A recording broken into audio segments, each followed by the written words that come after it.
ఎద్దు దాని తెలివితేటలు. ఒక రైతు తన పొలాన్ని దున్నడం కోసం ఒక ఎద్దును పోషించేవాడు. ఎద్దు ముసలిదైనందువల్ల రైతు దానిని అడవిలోకి తోలాడు. తనకు కావలసిన ఆహారం, నీరు లభించే చోటు చూసుకొని ఎద్దు అక్కడికి వెళ్ళింది. చాలా దూరం వెళ్లిన ఎద్దు తాను నివసించడానికి ఒక గుహ, నీళ్లున్న చెరువు, మేతకు పచ్చగడ్డి, నీడనిచ్చే చెట్లు గల మంచి చోటు కనబడగానే అక్కడే ఉండనారంభించింది. ఒకరోజు ఒక సింహం ఆ గుహకేసి రాసాగింది. కాని దాన్ని చూసి ఎద్దు భయపడలేదు. వెంటనే అది గుహను చూస్తూ, ప్రియా, మన పిల్లలకు కూడా ఈవేళ మంచి ఆహారం దొరుకుతున్నది.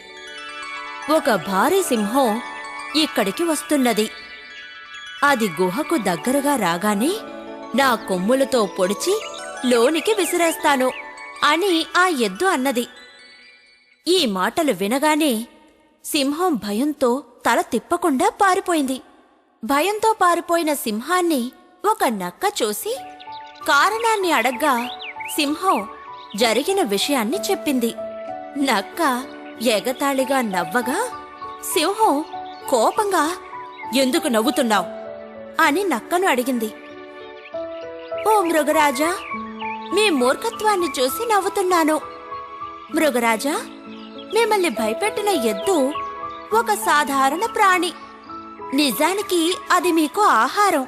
రండి చూపిస్తాను అని అన్నది. నక్క మాటలను సింహం నమ్మదలుచుకోలేదు. మృగరాజా, భయపడకండి. మీ తోకను నా తోకతో కలిపి కట్టేయండి. ప్రాణాపాయం జరిగితే అది ముందు నాకే కదా అని జవాబిచ్చింది. ఆ ప్రకారంగా రెండు ఎద్దు ఉన్న గుహకేసి బయలుదేరాయి. రెండు ప్రాణులు రావడాన్ని చూసిన ఎద్దు భయపడలేదు. తెలివైన ఆ ఎద్దు నక్కను చూస్తూ, ఓ గుంటనక్క, నిన్ను రెండు సింహాలను కదా తీసుకురమ్మన్నాను. కాని నువ్వు ఒకే ఒక సింహాన్ని తీసుకొచ్చావే. మా వాళ్లలో సగం మంది పస్తులు పడుకోవాలా అనగానే భయపడిన సింహం తన తోక కట్టబడిందన్న విషయాన్ని మరచి నక్కను లాక్కుని వేగంగా పారిపోయింది. తెలివితేటలతో శత్రువులను కొంగ, ఎండ్రకాయ. ఒక అందమైన చెరువులో కొన్ని చేపలు, ఒక కొంగ నివసిస్తూ ఉండేవి. కొంగ ప్రతిరోజు చేపలను తింటూ సంతోషంగా ఉండేది. ఇలా కొన్నేళ్లు గడిచాయి. కొంగకు వయసైపోవడంతో దానికి బలం తగ్గింది. అది చేపలను పట్టలేకపోతోంది. అందువలన అది ఒక ఉపాయం ఆలోచించింది. మరునాడు కొంగ విచారంగా కనిపించింది. తన కళ్ల ముందు తిరుగుతున్న చేపలను పట్టుకోలేదు. దీన్ని చూసిన ఒక పెద్ద ఎండ్రకాయ కొంగ ఉన్న చోటికి వచ్చి, కొంగ, ఎందుకలా ఉన్నావు? ఎందుకు తిండి తినలేదు అని అడిగింది.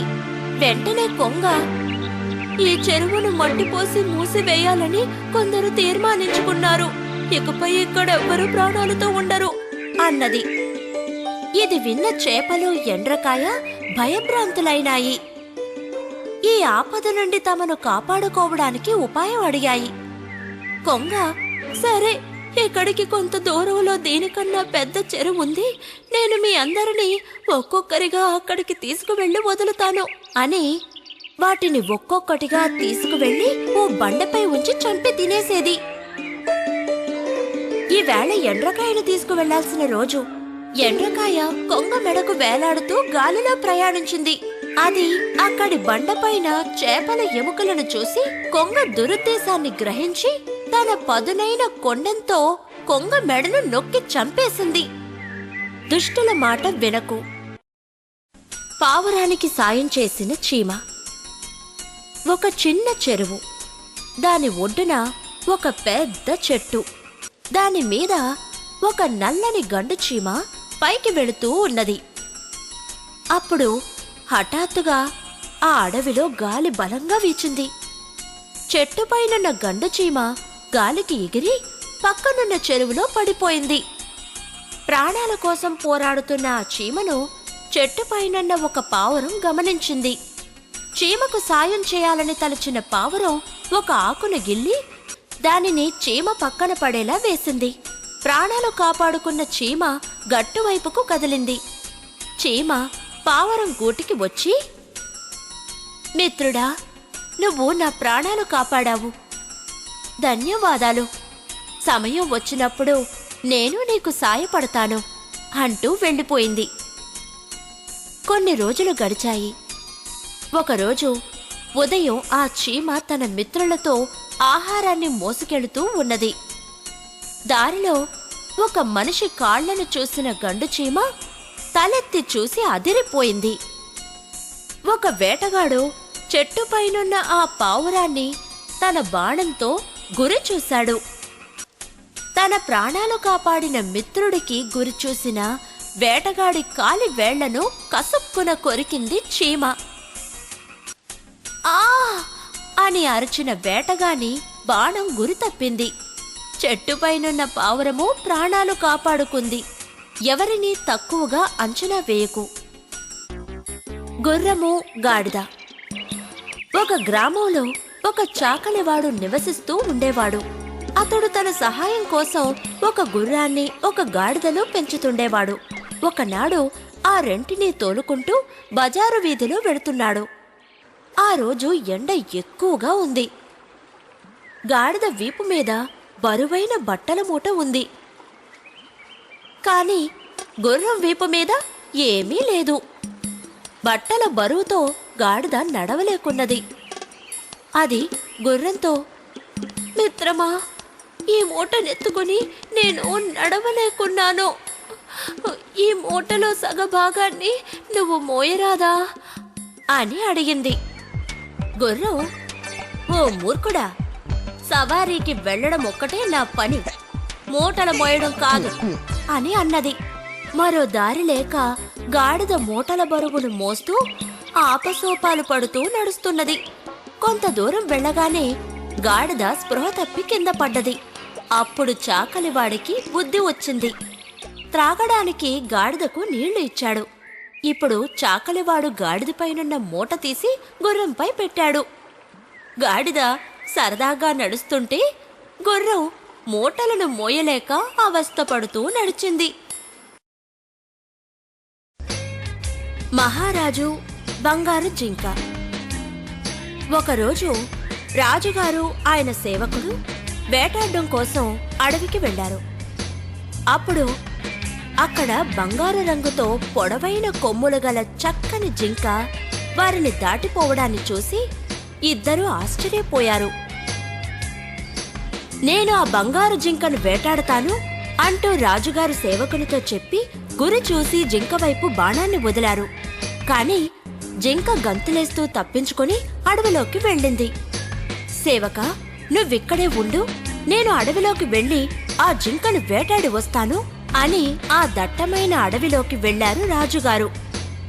కొంత దూరం వెళ్లిన రాజుగారి కాలు తడబడి ఒక ఊబిలో చిక్కుకున్నారు. కాపాడండి, కాపాడండి అని రాజుగారు కేకలు వేసినా ఎవ్వరూ అటుగా రాలేదు. కాని రాజుగారికి భయపడి పారిపోయిన ఆ జింక రాజుగారి కేకలు విని అక్కడికి వచ్చింది. జింక తన పొడవాటి కొమ్ములను రాజుగారికి అందేలా తలవంచి, మహారాజా, నా కొమ్ములను పట్టుకోండి, నేను మిమ్మల్ని బయటికి లాగుతాను అని అన్నది. రాజుగారు అలాగే చేసి ఊబి నుండి బయటకు పడ్డారు. రాజుగారు జింక ముందు తలవంచి ధన్యవాదాలు తెలిపి వెళ్లిపోయారు. నాటి నుండి వేటకు వెళ్లడాన్ని మానేశారు రాజుగారు.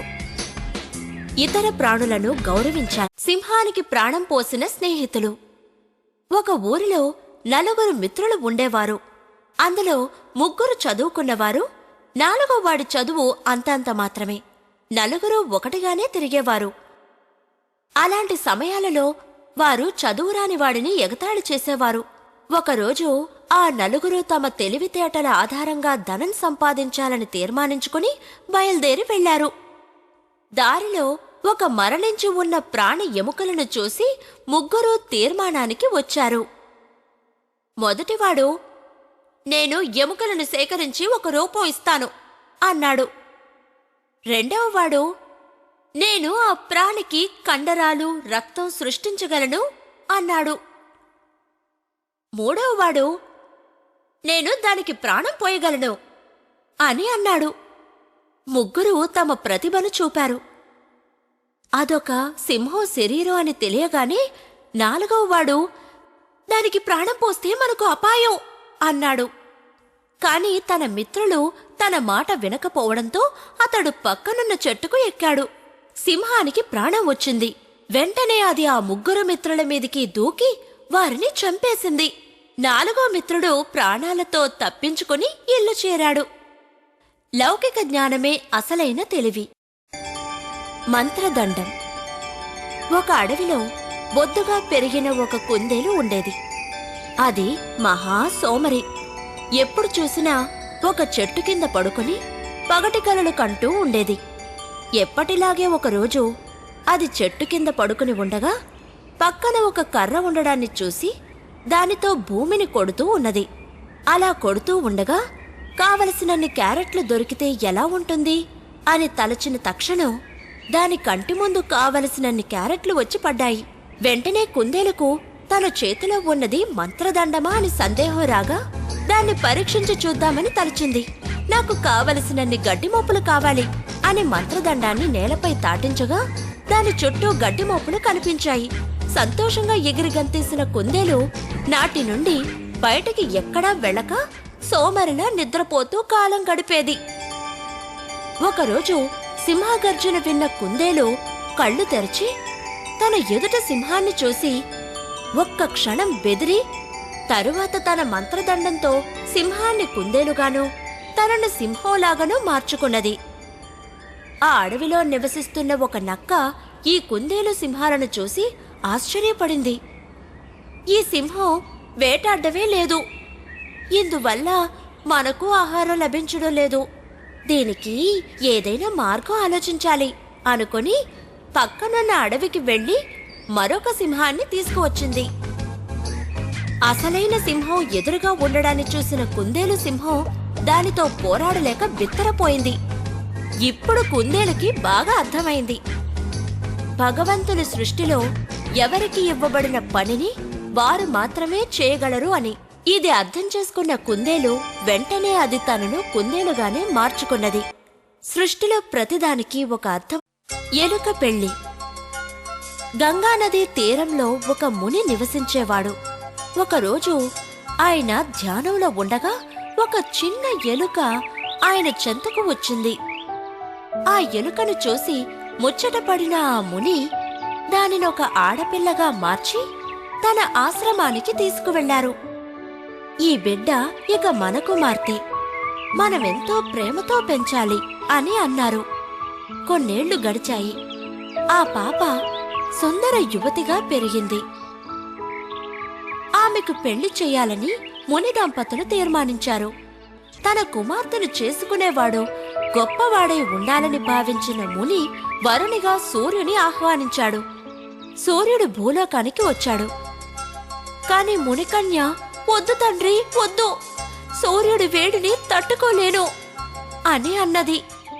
వెంటనే సూర్యుడు, మునీశ్వరా, మీ కుమార్తెకు చల్లదనాన్నిచ్చే మేగుడే సరైన వరుడు అని అన్నాడు.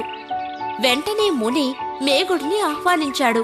వద్దు తండ్రి, వద్దు, ఆయన ఒక చోట నిలవక సదా సంచరిస్తూనే ఉంటాడు అన్నది. వెంటనే మేగుడు, అలాగైతే ఒకే చోట స్థిరంగా నిలిచే పర్వతమే ఈమెకు తగిన వరుడు అన్నాడు. వెంటనే ముని బలిష్ఠుడైన పర్వతుడిని ఆహ్వానించారు. తండ్రి, అతడు చాలా కఠినాత్ముడు, అతడు వద్దు అన్నది మునికన్య. అందుకు పర్వతుడు, కఠినమైన నన్ను కూడా తొలిచి రంధ్రం చేసే ఎలుకనే ఈమెకు తగిన వరుడు అన్నాడు. వెంటనే ఆ కన్య సంతోషంతో గంతులు వేస్తూ వివాహానికి వెంటనే సమ్మతించింది. మునికి ఇప్పుడు అర్థమైంది. వెంటనే ఆ కన్యను మరల ఎలుకగా మార్చి 2 ఎలుకలకు వివాహం జరిపించారు.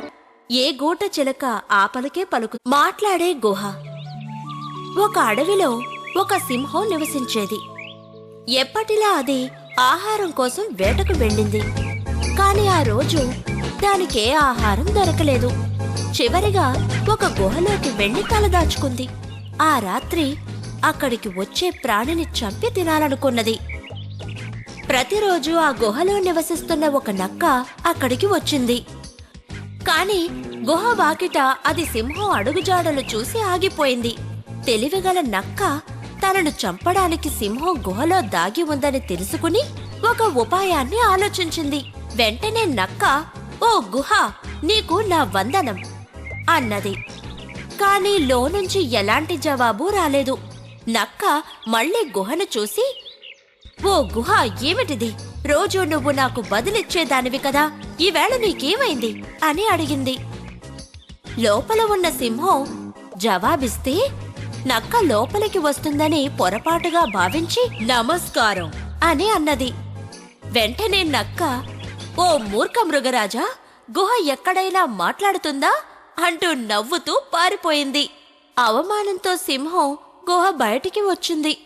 మూర్ఖత్వానికి బహుమతి లేదు. పావురాల తెలివి. ఒక పావురాల బృందం ప్రతిరోజు పొలాల్లో ఎండబెట్టిన ధాన్యపు గింజలను తింటూ ఆకలి తీర్చుకునేవి. వాటిని రోజూ గమనించి చూస్తున్న ఒక వేటగాడు పావురాలను పట్టుకోవడానికి పన్నాగం వేశాడు. మరునాడు కూడా పావురాలు వచ్చాయి. అవి సంతోషంగా ధాన్యపు గింజలను తింటుండగా ఒక పెద్ద వల వాటిపై పడింది. పావురాలన్నీ వలలో చిక్కుకున్నాయి.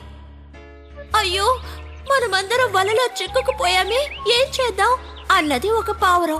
అది విన్న పావురాల రాజు ధైర్యంగా, "మనం ఇటువంటి సమయంలోనే మన తెలివిని ఉపయోగించాలి. మనమందరం ఒకేసారి మన రెక్కలను కదిలించి ఒక్కసారిగా వలతో పాటు పైకి ఎగురుదాం" అన్నది. అవి అలాగే వలతో పాటు పైకి ఎగిరాయి. అవి తమ మిత్రుడైన ఎలుక వద్దకు వెళ్లి, "మమ్మల్ని కాపాడు, నీ పదునైన పళ్లతో వలను కొరికి మమ్మల్ని విడిపించు" అన్నాయి. ఎలుక, "అలాగే చేస్తాను" అంటూ వల కొరికి వాటిని విడిపించింది. పావురాలన్నీ ఎలుకకు ధన్యవాదాలు తెలిపి హాయిగా ఎగురుతూ ఆకాశంలో మాయమైనాయి. ఐకమత్యమే బలం.